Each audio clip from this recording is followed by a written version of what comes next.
नमस्कार दोस्तों, राजस्थान के इतिहास की क्लास में आप सभी का स्वागत है। तो दोस्तों, अपने राजस्थान के इतिहास के अंदर जो है वो मारवाड़ का इतिहास चल रहा था और मारवाड़ में हम जो है वो मालदेव की चर्चा कर रहे थे। तो लास्ट में हमने मालदेव का सामान्य परिचय देखा था, जिसमें मैंने आपको मालदेव के जो है प्रारंभिक जो इनको क्या क्या कहा जाता है उनके बारे में मैंने आपको बताया था कि राव मालदेव इनका राज्याभिषेक है। हसमत वाला राजा, हिंदुस्तान का महान पुरुषार्थी राजकुमार, हिंदुस्तान का सबसे शक्तिशाली राजा, हिंदू बादशाह, 52 युद्धों का और 58 परगनों का विजेता, 100 युद्धों का विजेता समुद्रगुप्त को कहा जाता है। मारवाड़ की चित्रशैली का स्वर्णकाल। इस तरह से अपने कुछ इसके विजय अभियान भी देखे थे और मेवाड़ और इसके साथ में जो है अपने संबंधों को भी देखा था। अभी बीकानेर के साथ में भी इनके क्या संबंध रहे थे और जिसमें हमने जो है युद्ध देखा था, जिस युद्ध का नाम क्या है, साहेब या पाहेब के युद्ध के बारे में भी हमने चर्चा की थी। आज अपने गिरी और सुमेल के युद्ध की चर्चा करने वाले हैं। तो वास्तव में गिरी सुमेल युद्ध में हुआ क्या कि इधर से शेरशाह जो है, शेरशाह सूरी जो है वो कौन से स्थान पर पहुंच जाता है, अजमेर से सुमेल नामक स्थान पर पहुंच जाता है। कौन से स्थान पर? सुमेल नामक स्थान पर पहुंच जाता है। और इधर से आपके जो हैं कौन, तो इधर से आपके मालदेव जी जो हैं वो मालदेव जी जो है वो कौन से स्थान पर पहुंच जाते हैं? गिरी नामक स्थान पर पहुंच जाते हैं। कौन से स्थान पर? गिरी नामक। और दोनों के बीच में दोनों के दोनों जो क्षेत्र पड़ते हैं वो पड़ते हैं जेतारण। कहाँ पड़ते हैं? जेतारण। और जेतारण कहाँ पड़ता है? पाली के अंदर पड़ता है। कहाँ पड़ता है? पाली के अंदर। तो जेतारण पाली के अंदर जो है गिरी और सुमेल दो स्थान पड़ते हैं जेतारण पाली के अंदर।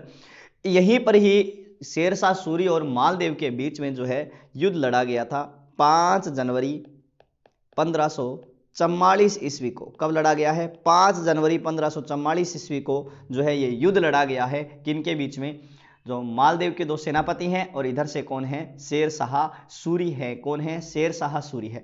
सबसे पहली बात अपने को यहां पर ध्यान रखनी है कि शेरशाह सूरी जो है अब यहां पर सोच रहा है कि जब तक मालदेव के पास उसके दो सेनापति हैं, कौन कौन? जेता और कुंपा।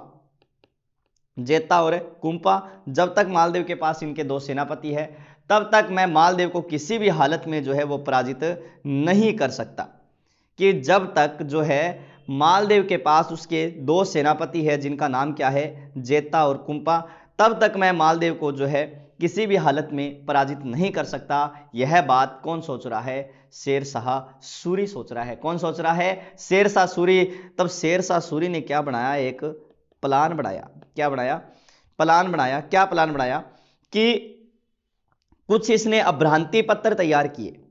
क्या तैयार किए? कुछ अभ्रांति पत्र तैयार किए जिनमें लिखा हुआ था कि टू जेता एंड कुंपा, ठीक है, आई एम शेरशाह सूरी, आपकी इच्छा के अनुसार मैंने आपके शिविरों में 10-10 लाख रुपए जो है वो पहुंचा दिए हैं।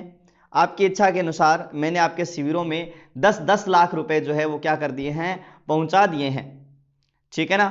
और अब आप क्या कीजिए, जो है आप सुबह होते ही क्या है कि मेरी सेना में आ जाइए। नीचे जो है शेरशाह सूरी ने अपने क्या कर दिए? हस्ताक्षर कर दिए, ठीक है। तो जैसे मान लो कि 10-10 हजार रुपए थे ये। तो जैसे मान लो कि सुबह होते ही जैसे कि ये जो है जेता का शिविर है, ये कुंपा का शिविर है, तो कुछ अभ्रांति पत्र इस तरह से लिख दिए और ये अभ्रांति पत्र जो है जगह जगह घेर दिए गए। वास्तव में ऐसी जगह घेरे गए कि यह सिर्फ और सिर्फ किसके? मालदेव के पास में ही आए। जेता और कुंपा के पास में किसी तरह से ये जो है अभ्रांति पत्र जो है वो ना लग जाए, जिसमें 10-10 हजार रुपए की चर्चा की गई थी, वो मालदेव के जो हाथ लगने चाहिए, बाकी जेता और कुंपा के हाथ नहीं लगने चाहिए। मतलब जेता और कुंपा को इस बात का पता ही नहीं है और किसी न किसी तरह से जो है इनमें 10-10 हजार रुपए क्या कर दिए गए थे? रखवा भी दिए गए थे। क्या कर दिए गए? रखवा दिए गए। अब अभ्रांति पत्र जो है मिले किसको? मालदेव को। मालदेव ने अभ्रांति पत्रों को पढ़ा और पढ़ते कहा कि अपने ये दो सेनापति विद्रोह करेंगे अपने से, ठीक है, देशद्रोह का मामला आ गया, ये तो राजद्रोह करेंगे। तब बताते हैं कि मालदेव ने कहा कि अपने इसका चलो प्रमाण तो देखते हैं, ऐसे ही अपने किसी पर शक कर रहे हैं। तब मालदेव ने आकर जो है जेता और कुंपा के शिविरों में छानबीन करवाई, तो इनके शिविरों में क्या मिल गए? 10-10 हजार रुपए मिल गए। नेणसी के अनुसार ये 20-20 हजार रुपए थे। भी कुंपा को कहा गया आप कंबल ले आना और जेता को कहा गया आप सिरोही की तलवारें ले आना। तो इस तरह से ये नेणसी ने लिखा है। तो अब बताते हैं कि ये बात थी कब की? 4 जनवरी की। कब की है? 4 जनवरी की। तो अब मालदेव जो है, मालदेव 4 जनवरी के रातों रात ही जो है यहां से निकल जाता है और कहां चल जाता है? जोधपुर चला जाता है। भी ये विश्वासघात करेंगे और फिर अपने क्या बनने वाला है, कुछ बनेगा ही नहीं अपने तो ये विश्वासघात करेंगे कौन, जेता और कुंपा, अपना कुछ बनने वाला नहीं है। तब मालदेव जो है रातों रात ही कहां चला जाता है, यहां से जोधपुर चला जाता है। कहां चला जाता है, जोधपुर। अब भाई इनके पास कुछ एक सेना ही बची थी, जेता और कुंपा के पास 5-5 हजार की सेना ही थी शायद इनके पास में, ठीक है। तो कुल मिला के बात करें तो लगभग 15,000 के आसपास सेना ही इनके पास बची थी, किसके पास, जेता और कुंपा के पास। और इधर शेरशाह सूरी लगभग 80,000 सेना लेकर आया था। क्या लेकर आया था, 80,000 सेना लेकर आया था शेरशाह सूरी इस युद्ध के अंदर। अब भाई सुबह हुआ, सुबह होते ही इधर उधर मालदेव जी के पास गए रणनीति बनाने के लिए। ओ पाड़े गो टेम ऊपर हूं, तो जेता और कुंपा जी मालदेव जी कन जावे, पर मालदेव जी मिले ही को नहीं। तब किसी सैनिक के जरिए जो इनको पता चलता है कि ये जो है ये इस तरह से जो है पत्थर मिले थे, जिनमें कुछ जो है आपके बारे में लिखा गया था, शेरशाह सूरी की तरफ से भेजे गए पत्थर थे, जिनको पढ़कर मालदेव तो इस युद्ध भूमि से बाहर जोधपुर की तरफ ही चले गए हैं। जेता और कुंपा ने सोचा भाई अब तो आन बान शान की बात है, आन बान शान की बात है, अब तो नहीं तो शान चली जाएगी। अगर हमने यहां इस युद्ध में लड़े नहीं हम तो हमारी शान चली जाएगी, हमारे पर एक नया कलंक लग जाएगा, जिसे देखकर जेता और कुंपा जो है युद्ध भूमि में उतरे। ठीक है, इधर से जेता और कुंपा और इसके सेनापति सैनिक, जेता प्लस कुंपा, मालदेव के 2 सेनापति, और इधर से किसकी सेना, शेरशाह सूरी की सेना। ठीक है, लगभग 9:15 बजे के आसपास युद्ध प्रारंभ हो गया। युद्ध की घोषणा कर दी गई, 9:30 के आसपास युद्ध जो है प्रारंभ हो गया था। युद्ध प्रारंभ हो गया, इधर से शेरशाह सूरी की सेना, इधर से जेता और कुंपा की सेना आपस में भिड़ी और युद्ध चलता रहा चलता रहा चलता रहा। लगभग 12-1 बजे जो है 12 बजे के आसपास शेरशाह सूरी को लगा भी अपनी सेना तो सल्टने वाली है। शेरशाह सूरी ने जो है युद्ध विराम की घोषणा कर दी। कहा कि मेरे नमाज का टाइम हो गया भाई, अब हमारी सेना नमाज पढ़ेगी। नमाज को टाइम भी यहाँ लगभग 2 बजे के आसपास हुआ, लेकिन 12 बजे लागियो का अपन नमाज पढ़ांगा एक। ठीक है, जेता और कुंपा ने सोचा भी इनके धर्म से संबंधित मामला है, अपने के बीच में टांग अड़ाई। ठीक है, पढ़ने दो, नमाज पढ़ने दो, कोई दिक्कत नहीं है। शेरशाह सूरी जो है नमाज पढ़ने बैठ गया। अब भाई नमाज पता नहीं कितना टाइम में पढ़ी जाए, वो तो अपने मुस्लिम भाइया नहीं पता है, लेकिन फिर भी लगभग आधो पौनो घंटो लगा दियो कण शेरशाह सूरी नमाज पढ़ने में। और इसके बाद में जो है नमाज में क्या पढ़ रहा है, हे अल्लाह आजाज बचा ले मुर्गे को नहीं आऊं, हे अल्लाह आजाज बचा ले मुर्गे ही थे बात करो, राजस्थान की धरती पर मैं पूरे भारत में ही प्रवेश कौन करूं, बस आजाज बचा ले, ये पढ़े जा रहा है ये। और इधर से जो है इतने में ही अल्लाह की इतनी कृपा हुई कि यहां पर जो है शेरशाह सूरी की सहायता के लिए जलाल खां जलवानी नाम का एक सेनापति सेना लेकर आ गया। जलाल खां जलवानी नाम का एक सेनापति सेना लेकर आ गया। अब इधर से और इधर से पुनः से युद्ध प्रारंभ हो गया। किसके बीच में, मालदेव वर्सेस किसके बीच में, शेरशाह सूरी। और अब की बार इसका नेतृत्व जो है वो कौन कर रहा है, जलाल खां जलवानी। तो ये नवीन सैनिक आए, नए सैनिक आए थे, जोश से भरे हुए थे। और इधर हमें काफी टाइम हो गया था लड़ते हुए, तो वीर राजपूती सैनिक जो है इस युद्ध में जलाल खां जलवानी शेरशाह सूरी की सेना से क्या हो गए थे, पराजित हो गए। सारे के सारे क्या हो गए, वीर गति को प्राप्त हो गए। जैसे ही जेता और कुंपा वीर गति को प्राप्त हुए, प्राप्त होते ही शेरशाह सूरी ने कहा कि एक मुश्त बाजरा हिंदुस्तान बादशाह बर्बाद बुदेहू। समझ में तो नहीं आया कि मैं मुट्ठी भर बाजरे के लिए, मैं मुट्ठी भर बाजरे के लिए हिंदुस्तान की बादशाहत खो देता,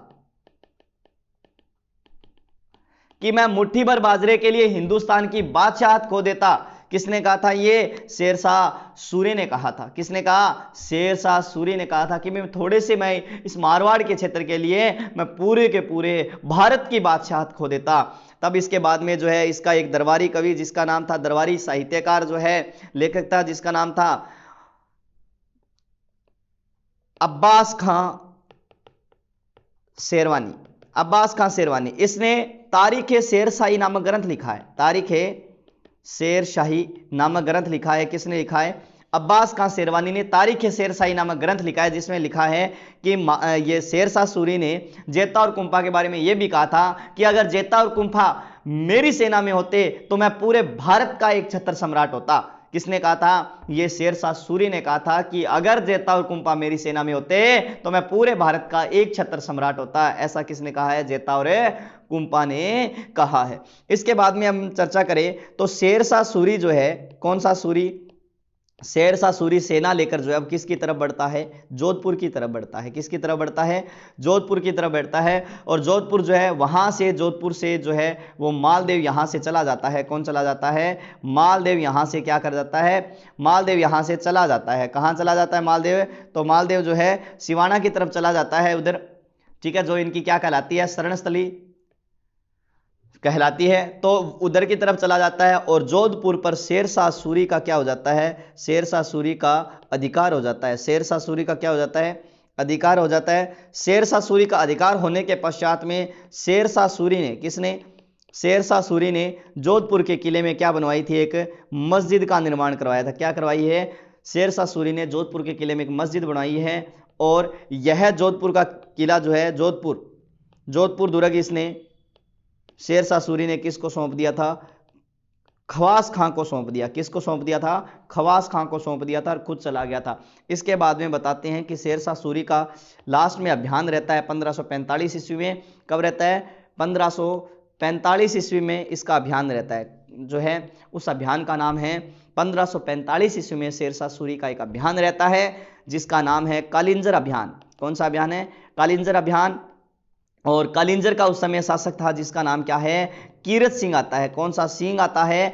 कीरत सिंह। तो इस कालिंजर के किले पर अटैक या आक्रमण किया था। किसने किया है? तो इस किले पर आक्रमण किया है किसने? शेरशाह सूरी ने। तब बताते हैं कि हुक्का नामक, ये जो है हुक्का नामक क्या चला रहा था? एक तो हुक्का नामक एक यंत्र चला रहा था, एक तरह से कह सकते हो हथियार चला रहा था। तो अब हुक्का नामक से जो बारूद का गोला छूटा था वो बताते हैं किले के लगकर वापस आके जो है वो किसके लग गया था? शेरशाह सूरी के। और आग में झुलसने से शेरशाह की, किसकी? शेरशाह की क्या हो गई थी? मृत्यु हो गई थी।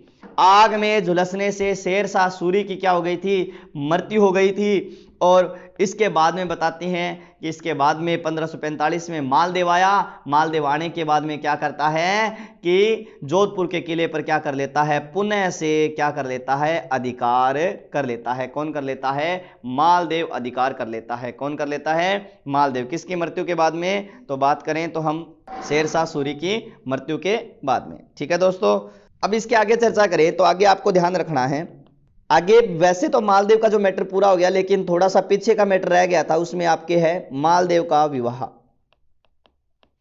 क्या रह गया था? मालदेव का विवाह रह गया था। तो वास्तव में मालदेव के विवाह की कहानी बड़ी रोचक है। तो बात करें तो यहां जैसलमेर की एक भाटी राजकुमारी थी। किसकी? जैसलमेर की भाटी राजकुमारी लूणकरण भाटी की पुत्री थी वो, जिसका नाम था उमादे।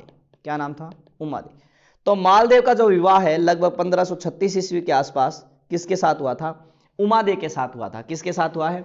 उमादे के साथ हुआ है। किसका विवाह है? मालदेव का विवाह, जो कि लूणकरण भाटी की क्या मानी जाती है? पुत्री थी, जैसलमेर की राजकुमारी थी। इसका विवाह 1536 में मालदेव से हुआ था। अब भाई ब्याज के घरे आ गयो तो उमादे से गए एक दासी आई। उस दासी का नाम क्या था? भारमली था। एक दासी आई थी, उस दासी का क्या नाम है? भारमली है। क्या हुआ कि अब मालदेव पी रखी, शराब का सेवन कर रहा था, ये करता था। तब बताते हैं कि जानो तो क्या है, पहले ही दिन पहली ही रात जाना तो किसके कमरे में था? उमादेव। और सारे किंगो कमरो भारमली। तो मालदेव को ही बाई चांस भारमली का कमरा में ही बढ़ गयो और दिन गई निकलियो, पता नहीं के करियो के ना करियो। सुबह ही यहां से निकला ये, और उमादे जो है, उमादे वहां बैठी इंतजार कर रही थी। किसका? अपने पति मालदेव का। तो मालदेव का इंतजार कर रही थी, ये नहीं आया। सुबह ही देखा तो ये कौन से किसके कमरे में था? भारमली के कमरे था। तब बताती है कि उमादे जो है वो क्या हो जाती है? नाराज हो जाती है। किससे? मालदेव से। और ये यहां से किसकी तरफ चली जाती है? अजमेर की तरफ चली जाती है। और उमादे जो है वो उमादे अजमेर की तरफ चली जाती है। और उमादे इतिहास में किस रूप में फेमस हो गई थी? रूठी रानी के रूप में फेमस हो गई थी। किसके रूप में फेमस हो गई? रूठी रानी के रूप में फेमस हो गई थी। कौन? जो है उमादेव। अब बताते हैं कि जब शेरशाह के बीच में आक्रमण हो रहे थे, मैंने आपको बताया था 1540-41 के आसपास जब शेरशाह के इस पर बार बार आक्रमण हो रहे थे, तो 41 के बाद में जब आक्रमण हो रहे थे, तब बताते हैं कि मालदेव ने, किसने? मालदेव ने अपने एक प्रिय ईश्वरदास जी को भेजा था। किसको लाने के लिए? अजमेर भेजा था। किसको लाने के लिए? उमादेव को लाने के लिए। किसको लाने के लिए भेजा है? उमादेव को लाने के लिए। कहाँ भेजा था इसको? अजमेर भेजा था। कहाँ भेजा है? अजमेर भेजा है। तब बताते हैं कि ये मान भी गई थी आने के लिए, लेकिन पुनः से ये मान भी गई थी आने के लिए, लेकिन तब मालदेव की जो अन्य पत्नियां थी, इन अन्य पत्नियों ने क्या किया? अन्य पत्नियों ने किया क्या कि जो मालदेव की जो अन्य पत्नियां थी, इन्होंने क्या किया? एक व्यक्ति जिसका नाम है आशा बारट को, एक व्यक्ति जिसका नाम क्या है? आशा बारट, इस आशा बारट को भेजा। ठीक है, कभी आण ना दे की भी हालत में। तब बताते हैं कि जब ये कहां तक पहुंची थी वापस ईश्वरदास के साथ, तो सोजत तक पहुंची थी। सोजत में जो है वो मिला कौन? आशा बारट। और आशा बारट ने रूठी रानी को एक दोहा सुनाया, जिस दोहे में क्या लिखा हुआ था कि मान रखे तो पीव तज, पीव रखे तो मान, दो दो गयंद नहीं बंधही एकऊ खंबू ठान।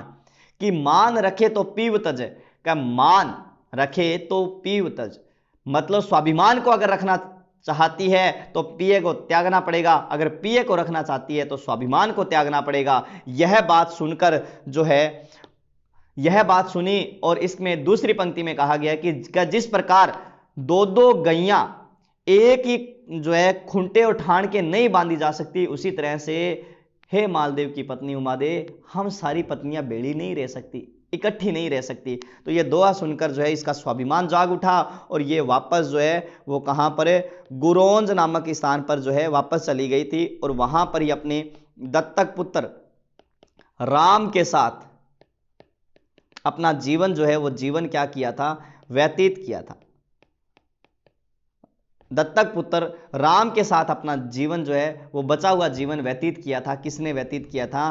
तो उमादेव ने। और उमादेव आज भी जो है वो अजमेर वह जो है पाली में सती के रूप में पूजी जाती है, क्योंकि उमादेव सती हुई थी। कैसे? कि जैसे जब मालदेव की मृत्यु हुई थी, तो उस समय मालदेव की मृत्यु के समय ये वहां मौजूद नहीं थी। तब बताते हैं कि ये उमादेव जो है मालदेव की एक निशानी पगड़ी के साथ क्या हो गई थी? सती हो गई थी। पगड़ी के साथ सती हो गई थी, अर्थात ये राजस्थान के इतिहास की क्या कहलाती है? महासती के रूप में विख्यात है। राजस्थान के इतिहास में महासती के रूप में किसका नाम आता है? उमादेव का, जो पगड़ी के साथ सती हो गई थी। और आज भी ये अजमेर पाली में किसके रूप में? सती माता के रूप में क्या है? पूजनीय है। कौन है? उमादेव है। ठीक है, इसके बाद में हम बात करेंगे अंत में मालदेव की एक दो बातें हो रहेगी, उसके बारे में आपको बता देता हूं कि मालदेव जो है मालदेव की मृत्यु लगभग जो है इसकी कब हो गई थी? 1562 ईस्वी में हो गई थी। और अब इसके बाद में हम बात करें तो राव मालदेव को, किसको? राव मालदेव को क्या कहा जाता है? दुर्गों का निर्माता कहा जाता है। क्या कहा जाता है? दुर्गों का निर्माता किसे कहा जाता है? राव मालदेव को। राव मालदेव ने पोखरण का किला बनवाया था। कौन सा किला? पोखरण का किला। और यह कहाँ पड़ता है? पोखरण जैसलमेर में पड़ता है। इसने ही सोजत का किला बनाया है। सोजत कहाँ पड़ता है? सोजत पाली में पड़ता है। इसने ही जो है किसका? सारण का किला बनाया है। कौन सा किला? सारण। सारण भी कहाँ पड़ता है? पाली में पड़ता है। और इसने रिया का किला बनाया है। रिया भी कहाँ पड़ता है? पाली में पड़ता है। तो इसे जोधपुर में दुर्गों का निर्माता कहा जाता है। किसको कहा जाता है? राव मालदेव को। क्या कहा जाता है? राव मालदेव को दुर्गों का क्या कहा जाता है? जोधपुर में निर्माता की संज्ञा दी गई है। किसको? मालदेव को। एक बात ध्यान रखना, डॉक्टर गोपीनाथ शर्मा के अनुसार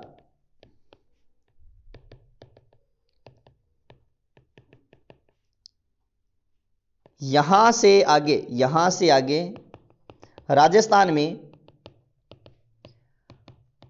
आश्रितों का इतिहास प्रारंभ हो जाता है। आश्रितों का इतिहास प्रारंभ हो जाता है यहां से आगे। गोपीनाथ शर्मा के अनुसार यहां से आगे राजस्थान में आश्रितों का क्या हो जाता है? इतिहास प्रारंभ हो जाता है। अब मालदेव के पुत्रों में बात करें तो मालदेव के पुत्रों में सबसे बड़ा पुत्र था जिसका नाम था राम। ठीक है, राम सबसे बड़ा पुत्र था, लेकिन ये मालदेव का उत्तराधिकारी नहीं बना था। तो राम जो है इसे क्या कर दिया गया था, राज्य से निष्कासित कर दिया गया और वह वहां से कहां चला गया, मेवाड़ चला गया था राम। मेवाड़ के उदय सिंह ने इसे कौन सी जागीर प्रदान की थी, केलवा की जागीर प्रदान की थी। ठीक है, और इसके बाद में ये राम जो है वो लगभग किसके पास चला गया था, 1564 ईस्वी में युद्ध हुआ था, उस युद्ध के बाद में ये किसकी शरण में चला गया था, तो ये राम अकबर की शरण में चला गया। किसकी शरण में चला गया था, अकबर की शरण में चला गया था, कौन, राम। इसके बाद में बात करें तो दूसरा पुत्र है इसका जिसका नाम क्या है, उदय सिंह है, और इसे भी उत्तराधिकारी से वंचित करके कौन सी जागीर प्रदान कर दी थी, फलोदी की जागीर दे दी गई थी। ये भी बाद में किसकी शरण में चला गया था, उदय सिंह। तो उदय सिंह भी किसकी शरण में, तो अकबर की शरण में चला गया। तीसरा जो है उसका नाम है चंद्रसेन। क्या नाम आता है, चंद्रसेन। और चंद्रसेन जो है तो मालदेव ने अपनी पत्नी, किसने, मालदेव ने अपनी पत्नी स्वरूपदेव के कहने पर चंद्रसेन को क्या बना दिया था, उत्तराधिकारी बना दिया।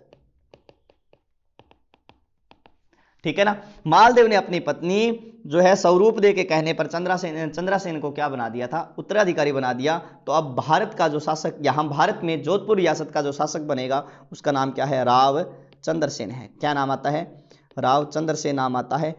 लगभग जिसने 1562 से लेकर 1581 ईस्वी तक क्या किया था, इसने शासन किया था। 1562 से 1581 तक शासन किया था। इसका जन्म जो है लगभग 1541 में माना जाता है और राज्याभिषेक 1500 क्या हुआ था, 62। और माता का नाम झाला रानी क्या था, स्वरूपदेव था। ठीक है ना।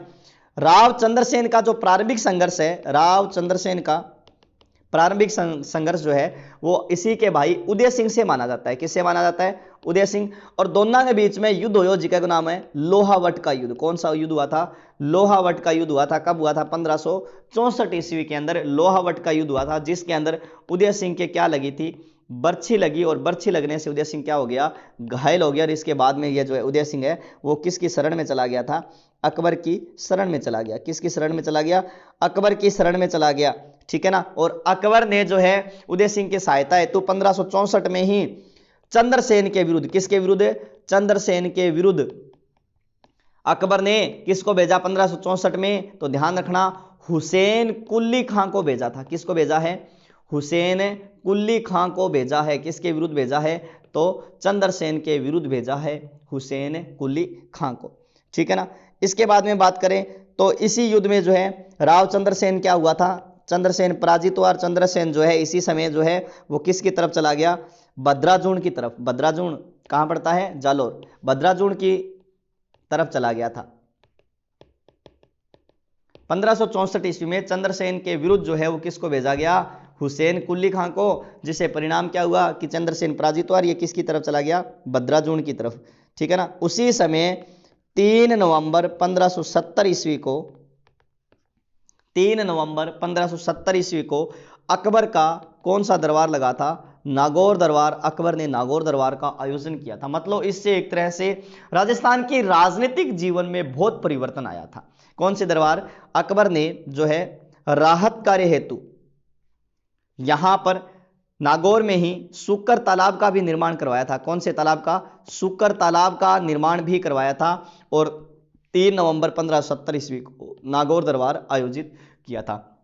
मतलब इसमें राजपूताने के सभी शासकों को निमंत्रण भेजा गया और बुलाया गया दरबार में, और लगभग राजपूताने के शासकों ने जो है इसकी क्या कर ली थी, अधीनता स्वीकार कर ली थी। मेवाड़ के शासक उदय सिंह थे उस समय, वो इस दरबार में उपस्थित नहीं हुए थे। तो नागौर दरबार का आयोजन किसने किया है, नागौर में अकबर ने किया है। राजपूताने के सभी शासकों को आमंत्रण भेजा गया, और जिसमें जो है जो महत्वपूर्ण ये इस दरबार का आयोजन किसकी मदद से किया गया था, भारमल की मदद से, जो राजपूताने का प्रथम शासक है जिसने मुगलों की क्या की थी, अधीनता स्वीकार कर ली थी। ठीक है ना, मुगलों की अधीनता स्वीकार कर ली थी। और यह जो है इसमें मुगलों की अधीनता स्वीकार करने वालों में जो है यहाँ पर मुख्यतः अगर बात करें तो इसमें बीकानेर का शासक है, बीकानेर का शासक आया था जिसका नाम क्या था, कल्याणमल, और इस कल्याणमल ने मुगलों की अधीनता स्वीकार कर ली थी। जोधपुर का राजा आया था, जोधपुर का शासक नहीं है पर एक व्यक्ति है जिसका नाम है मोटा राजा उदय सिंह, मोटा राजा उदय सिंह, इसने भी अधीनता स्वीकार कर ली थी। जैसलमेर का था जिसका नाम है हर राय भाटी, क्या नाम आता है, हर राय भाटी, इसने भी मुगलों की अकबर की अधीनता स्वीकार कर ली थी। कौन से दरबार में, तो नागौर दरबार, 1570 ईस्वी के नागौर दरबार में। चंद्रसेन भी इस दरबार में उपस्थित हुआ था। कौन, चंद्रसेन भी इस दरबार में उपस्थित हुआ था, लेकिन चंद्रसेन ने मुगलों की अधीनता स्वीकार नहीं की थी और मुगलों से जो है इस दरबार से वापस लौट गया था। मतलब एकमात्र ऐसा राजपूत शासक जोधपुर का राजा चंद्रसेन जो कि इस दरबार में उपस्थित हुआ है लेकिन मुगलों की अधीनता स्वीकार नहीं करता है, उसका नाम क्या है, चंद्रसेन। अभी दरबार में उपस्थित हुआ लेकिन फिर भी मुगलों की अधीनता स्वीकार नहीं की, उसका नाम क्या आता है, चंद्रसेन आता है। क्या नाम आता है, चंद्रसेन, ठीक है ना। अब चंद्रसेन अधीनता स्वीकार नहीं करता है, तब बताते हैं चंद्रसेन के विरुद्ध लगभग 1574 ईस्वी में जलाल खां को भेजा गया था। किसको भेजा गया है, जलाल खां को। जलाल खां को किसने भेजा था, अकबर ने। इसके बाद में 1576-77 में चंद्रसेन के विरुद्ध किसको भेजा है, चंद्रसेन के विरुद्ध जो है किसको भेजा है, शाहबाज खां के जो है शाहबाज खां को भेजा है। किसको भेजा है, अकबर ने शाहबाज खां को भेजा है। और इसके बाद में ये जो है कहां चला गया था, तो ये बदराजूण में था जब शाहबाज खां को भेजा गया था। तो बदराजूण पर अकबर की सेना का अधिकार हो गया था। किसका अधिकार हो गया, बदराजूण पर अकबर की सेना का अधिकार।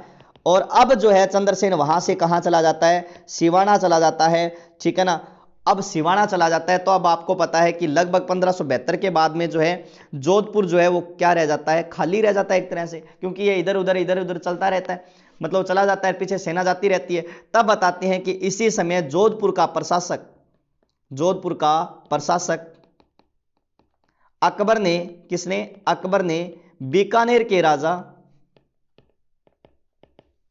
क्या नाम आता है, राय सिंह को बनाया। किसको बनाया था, राय सिंह को बनाया था। इस बात का ध्यान रखना कि जब भी जोधपुर के अंदर चंद्रसेन नहीं होगा तब प्रत्येक बार अकबर के द्वारा जोधपुर का प्रशासक बीकानेर के शासक राय सिंह को बनाया जाएगा। किसको बनाया जाएगा, बीकानेर के प्रमुख शासक जो है राय सिंह को बनाया जाएगा। या चाहे ये राजकुमार है वहां का, चाहे वहां का राजा हो बीकानेर का, लेकिन इसी को ही प्रशासक क्या किया जाएगा, नियुक्त किया जाएगा, ठीक है ना।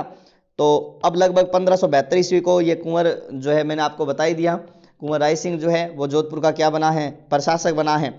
अब सिवाना की पहाड़ियों से जो है ये जो है वो कहाँ, सिवाना से जो है वो कहाँ पहुंचा, सारण पहुंचा। सारण से ये जो है वो कहाँ पहुंच गया था, सचियाप पहुंच गया था। सचियाप जो है वो कहाँ पड़ता है, सचियाप जो है पहाड़ियाँ सचियाप की पाली में पड़ती है, यहाँ पर पहुंच गया। और सचियाप जो है पहुंचने के पश्चात यहीं पर ही जो है इसकी क्या हो जाती है, चंद्रसेन की क्या हो जाती है, मृत्यु हो जाती है। कहां पर, सचियाप में ही इसकी मृत्यु हुई थी 11 जनवरी 1581 ईस्वी को। सचियाप में सारण की पहाड़ियों में इसकी क्या हो गई थी, मृत्यु हो गई थी। और इसका जो दाह संस्कार है या छतरी जो है वो भी कहाँ बनी हुई है, सचियाप में ही बनी हुई है, सचियाप पाली में बनी हुई है। घोड़े पर सवार इसकी क्या है कि जो है वो क्या बनी हुई है, स्मारक के रूप में प्रतिमा लगी हुई है, जिसके किनारे जो है 5 स्त्रियों की फोटो भी उत्कीर्ण है, जिससे हम ये कह सकते हैं कि ये 5 स्त्रियां इसके साथ क्या हुई होगी, सती हुई होगी, ठीक है ना। क्या हुई होगी, सती हुई होगी। सती के प्रमाण भी हमें यहाँ पर मिलते हैं। ध्यान रखना, चंद्रसेन गुरिल्ला युद्ध पद्धति में निपुण था, ठीक है ना। गुरिल्ला युद्ध पद्धति को अपनाया था उदय सिंह के देखे देख इसने भी गुरिल्ला युद्ध पद्धति को अपनाया था। किसने, ठीक है ना। अब मैं आपको बता देता हूं कि ये जो है इसके ठिकानों का क्रम कौन सा था। मारवाड़ पर जब आक्रमण हुआ, मारवाड़ पर आक्रमण जब हुआ था अकबर का, तो इसके ठिकानों का क्रम कौन था। सबसे पहले ये कहां गया था, ध्यान रखना, बदराजूण गया था। कहां गया है, बदराजूण। फिर ये गया है सोजत, फिर ये गया है सिवाना, फिर ये गया है सारण। कहाँ गया है, सारण। फिर ये कहाँ गया है, सचियाप गया है, ठीक है ना। जब चंद्रसेन के पास में धन खत्म हो गया था, ये भी ध्यान रखना, थोड़ी सी बात फैक्ट है, मैं आपको बता देता हूं। चंद्रसेन के पास में धन खत्म हो गया था या धन की आवश्यकता थी, तब इसने जो है कौन सा किला, पोखरण का किला जो है जैसलमेर के भाटी शासक जिसका नाम क्या आता है, हर राय भाटी को 12,500 रुपए में गिरवी रखा था। इसे क्या रखा था, गिरवी रखा था। ध्यान रखना कि जब इसके पास धन की आवश्यकता थी, धन खत्म हो गया था, तब इसने 12,500 रुपए में पोखरण के किले को क्या रखा है, गिरवी रखा है। ठीक है ना, क्या रखा गया है, गिरवी रखा गया है। ध्यान रखना, आई बात समझ में। चंद्रसेन को उपनाम मतलब इसके किस किस नाम से जाना जाता है, तो इसे मारवाड़ का विस्मृत नायक कहा जाता है, विस्मृत नायक कहा जाता है। राणा प्रताप का पथ प्रदर्शक या प्रेरणा स्रोत कहा जाता है, पथ प्रदर्शक कहा जाता है, क्योंकि पथ प्रदर्शक का मतलब यही है कि समानताएं क्या क्या थी कि जैसे राणा प्रताप ने जो है मुगलों का विरोध किया, वैसे ही चंद्रसेन ने भी विरोध किया था। राणा प्रताप दर दर की जैसे ठोकरें खाते रहे थे, जंगलों में इधर उधर पहाड़ियों में घूमते रहे थे और मुगलों का प्रतिरोध करते रहे थे, वैसे ही जो है चंद्रसेन ने भी मुगलों का क्या किया था, प्रतिरोध किया था। अर्थात राणा प्रताप ने अपने इन कार्यों के लिए किसका अनुसरण किया था, चंद्रसेन का अनुसरण किया था। किसका अनुसरण किया है, एक तरह से चंद्रसेन का अनुसरण किया था। ठीक है ना। नैणसी ने इसे क्या है कि दी फॉरगेटन हीरो ऑफ मारवाड़ कहा है। क्या कहा है, दी फॉरगेटन हीरो ऑफ मारवाड़, अर्थात भूला बिसरा राजकुमार कहा है। क्या कहा है, भूला बिसरा राजकुमार। क्यों कहा है, क्योंकि ये जो मेवा मारवाड़ का चंद्रसेन है, इस मारवाड़ के चंद्रसेन को इतिहासकार एक तरह से भूल ही गए हैं इतिहासकार। जिस तरह से महाराणा प्रताप के साहसी कार्यों को याद किया जाता है, वैसे चंद्रसेन के साहसी कार्यों को याद नहीं किया जाता। और एक व्यक्ति है जिसका नाम है विश्वेश्वरनाथ रेऊ, इन्हें क्या कहते हैं, मारवाड़ का प्रताप कहते हैं। क्या कहते हैं, विश्वेश्वरनाथ रेऊ ने इसे क्या कहा है, मारवाड़ के प्रताप की संज्ञा दी है। और इसे बिना ताज का क्या कहा जाता है, राजा भी कहा जाता है, क्योंकि दर दर की ठोकरें खाता रहा है, तो ताज तो इनके सिर पर रहा ही नहीं था, इसीलिए इनको क्या कहा जाता है, बिना ताज का राजा कहा जाता है। किसको, चंद्रसेन को कहा जाता है। ठीक है ना। अब एक बात और है, नोट याद रखना है, जोधपुर राज्य की जो भी ख्यातें मिली है, जोधपुर राज्य की जो भी ख्यातें हैं, उन ख्यातों के अनुसार प्रताप प्लस चंद्रसेन की मुलाकात, किसकी, चंद्रसेन की मुलाकात जो है कोरड़ा गांव में हुई थी। कहां पर हुई थी, कोरड़ा गांव में हुई थी। ध्यान रखना, ठीक है ना, कोरड़ा गांव में हुई थी। और 1581 में आपको पता है इनकी मृत्यु हो गई। 1581 से लेकर 1583 ईस्वी तक किसकी भूमि को, जोधपुर की भूमि को क्या घोषित कर दिया अकबर ने, खालसा घोषित, मतलब राजकीय भूमि खालसा घोषित कर दिया था। किसको, जोधपुर की भूमि को खालसा घोषित कर दिया। और 1583 ईस्वी में यह जोधपुर किसको सुपुर्द कर दिया था, जोधपुर का राजा जो है वो बना दिया था किसको, उदय सिंह को, जो किसके, चंद्रसेन के भाई थे, उदय सिंह को बना दिया। और अब यहाँ का राजा जो है वो कौन बन गया था, मोटा राजा उदय सिंह। ध्यान रखना, जब इसको खालसा घोषित किया गया था तो उस समय भी बीकानेर के राय सिंह को यहाँ का क्या बनाया गया था, प्रशासक बनाया गया था। कहाँ का, जोधपुर का प्रशासक बनाया गया है। अब इसके बाद में जो यहाँ का शासक बनता है उसका नाम आता है क्या, मोटा राजा उदय सिंह। कौन राजा बनता है, मोटा राजा उदय सिंह राजा बनता है, जिसने लगभग 1583 ईस्वी से लेकर 1595 ईस्वी तक यहाँ का क्या किया था, मोटा राजा उदय सिंह ने यहाँ का क्या किया है, शासन किया है। ठीक है। मोटा राजा उदय सिंह मुस्लिमों या फिर मुगलों की, या बात करें अकबर की, अधीनता स्वीकार करने वाला मारवाड़ का प्रथम राजा। मोटा राजा उदय सिंह मुस्लिमों की, अकबर की अधीनता या मुगलों की अधीनता स्वीकार करने वाला जो है मारवाड़ का पहला राजा कहलाता है। कौन कहलाता है, मोटा राजा उदय सिंह। ठीक है। और इसने अपने पुत्र सूर सिंह को, किसको, सूर सिंह को अकबर की सेवा में भेजा था। किसकी, अकबर की सेवा में भेजा था। ठीक है ना। इसी के समय में जो मारवाड़ चित्रशैली थी, उस मारवाड़ चित्रशैली पर क्या प्रभाव दिखाई देता है, मुगल प्रभाव दिखाई देता है। क्या प्रभाव दिखाई देता है, मुगल प्रभाव। और इसने, मोटा राजा उदय सिंह ने अपनी पुत्री जोधाबाई, किसका? जोधाबाई, या नाम आता है जगत गुसाई। क्या नाम आता है? जगत गुसाई। इसका विवाह जो है वो विवाह अकबर के पुत्र किससे करवाया था? जहांगीर से करवाया था।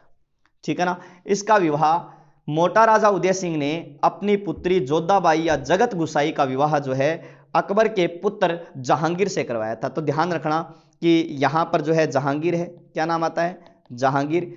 जहांगीर की माता और जहांगीर की पत्नी, क्या नाम आता है? जहांगीर की माता और जहांगीर की पत्नी।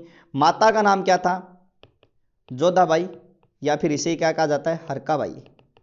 ठीक है। और इसकी जो पत्नी थी उस पत्नी का नाम भी क्या था? जोधाबाई, या फिर इसे मान्नीबाई। और इतिहास में इसकी उपाधि है किसकी? जगत गुसाई की। किसकी उपाधि है? जगत गुसाई की। तो माता भी जोधाबाई और पत्नी का नाम भी क्या है? जोधाबाई है। और जो पुत्र उत्पन्न हुआ था उसका नाम था शहजादा खुर्रम, जो कि भविष्य में शाहजहां के नाम से क्या है? विख्यात है। क्या नाम है? शाहजहां नाम है, ध्यान रखना। ठीक है। मोटा राजा उदय सिंह की मोटा राजा की क्या थी? उपाधि थी। ध्यान रखना, मोटा राजा की इसकी क्या है? उपाधि थी जो अकबर ने दी थी। मोटा राजा उदय सिंह की मृत्यु जो है 1595 ईस्वी में लाहौर में हो गई थी। ठीक है ना। मतलब ये अकबर के सैन्य अभियान पर गया हुआ था, तब इसकी आमंत्रण किया था, क्योंकि उसी समय अकबर भी कहाँ था? लाहौर में हुआ था। अकबर कहाँ था उस समय? लाहौर में था। और उसी समय इसको आमंत्रण किया गया था सैन्य अभियान के रूप में, तो लाहौर के अंदर ही वहां पर इसकी मृत्यु हो जाती है। और मोटा राजा उदय सिंह के समय में ध्यान रखना कि आउवा के जो कुछ क्या थे? चारण और ब्राह्मण थे। आउवा के चारण और क्या थे? ब्राह्मण थे। इन चारणों और ब्राह्मणों को जो भूमि राज्य की तरफ से दी जाती है ना, वो राज्य की तरफ से जो भी भूमि दी जाती है उसको सांसण जागीर कहा जाता है। कौन सी जागीर है? सांसण जागीर कहा जाता है। ठीक है ना। भी चारणों और ब्राह्मणों को राज्य की तरफ से जो भी भूमि दी जाती है उसे सांसण जागीर कहा जाता है। तो इस मोटा राजा उदय सिंह ने क्या किया? इस सांसण जागीर को क्या कर लिया था? इनसे छीन लिया था। चारणों और ब्राह्मणों से इस सांसण जागीर को छीन लिया था। तब बताती हैं कि इन लोगों ने, इन चारणों और ब्राह्मणों ने क्या किया था? पुरुषों ने जोहर किया था। क्या किया है? पुरुषों ने यहां पर जोहर किया था। किस जागीर को लेकर? सांसण जागीर को लेकर क्या किया है? इन्होंने जोहर किया है। क्या किया है? जोहर किया है। तो राजस्थान का एकमात्र पुरुषों का जोहर कहलाता है। पुरुषों का क्या कहलाता है? जोहर कहलाता है। और नोट लगा के बात लिख रहा हूं कि पुरुषों के जोहर को जम्मत कहा जाता है। जम्मत कहते हैं। क्या कहते हैं? जम्मत कहते हैं। पुरुषों के जोहर को क्या कहा जाता है? जम्मत कहा जाता है। क्या कहा जाता है? जम्मत। और मोटा राजा उदय सिंह के एक पुत्र थे, जिस पुत्र का नाम भी क्या था? किशन सिंह था। क्या नाम था? किशन सिंह। और इन्हीं किशन सिंह ने जो है किशनगढ़ के अंदर, कहां पर है? किशनगढ़ में राठौड़ वंश की, राठौड़ सत्ता की क्या की थी? इन्होंने स्थापना की थी। किशनगढ़ में राठौड़ सत्ता की क्या की है? स्थापना की है। ठीक है ना। किशन सिंह किशनगढ़ में, अजमेर में राठौड़ वंश या राठौड़ सत्ता की इन्होंने क्या कर दी थी? स्थापना कर दी थी। इस बात का ध्यान रखना। इसके बाद में यहां का राजा बनता है जिसका नाम क्या है? सूर सिंह। क्या नाम आता है? सूर सिंह राजा बनता है, जो लगभग 1595 ईस्वी से लेकर 1619 ईस्वी तक यहाँ के शासक रहते हैं। कहाँ के शासक है सूर सिंह? तो जोधपुर के शासक रहते हैं। इसने अकबर प्लस जहांगीर की क्या की थी? सेवा की। अकबर और जहांगीर की सेवा की थी। किसने की है? सूर सिंह ने। और जोधपुर में, कहां पर है? जोधपुर में सूर सागर, कौन से सागर है? सूर सागर क्या बनाया है? तालाब का निर्माण करवाया है। अकबर ने सूर सिंह को लगभग 2000 की क्या प्रदान की थी? मनसबदारी प्रदान की थी। लेकिन इसे जहांगीर ने प्रारंभ में लगभग 1608 में इसे 3000 मनसबदारी प्रदान कर दी थी। कितनी? 3000 मनसबदारी बता चुका हूं, यह प्रदान कर दी थी किसने? जहांगीर ने। और प्रारंभ में, और 1613 ईस्वी में जब इसको अभियान पर भेजा गया तब इसकी जो है मनसबदारी जो है बढ़ाकर 5,000 तो क्या कर दी, जात कर दी थी, और 3,000 की क्या कर दी थी, इसकी सवार कर दी थी। ध्यान रखना, मनसबदारी बढ़ाई गई थी, घटाई गई थी, ये ध्यान, बढ़ाई गई है। प्रारंभ में अकबर के समय इसकी 2,000 ही मनसबदारी थी, लेकिन जहांगीर के समय में जो है 1608 में इसकी 3,000 ही मनसबदारी, लेकिन बाद में जब मेवाड़ अभियान था इसका, तो मेवाड़ अभियान के बाद में इसकी 5,000 जात और 3,000 क्या कर दी गई थी, सवार कर दी गई थी। अकबर ने इसे, ध्यान रखना, अकबर ने इसे सन 1604 ईस्वी में सूर सिंह को सवाई राजा की उपाधि दी थी। सवाई राजा की उपाधि दी थी। कब दी है सवाई राजा की उपाधि, तो सन 1604 ईस्वी में सवाई राजा की क्या की है, उपाधि दी है। और दक्षिण में ही इसकी जब 1619 ईस्वी में इनकी क्या हो गई, बुरहानपुर में इनकी क्या हो गई थी, मृत्यु हो गई थी। ध्यान रखना, और इनकी मृत्यु के बाद में जो राजा बनता है उसका नाम क्या आता है, गज सिंह, जो कि लगभग 1619 से लेकर 1638 ईस्वी तक यहाँ के शासक रहे थे। गज सिंह की चर्चा अपने करेंगे दोस्तों कल। आज के लिए इतना ही, बाकी चर्चा करने वाले हैं अपने कल। Thank you for today.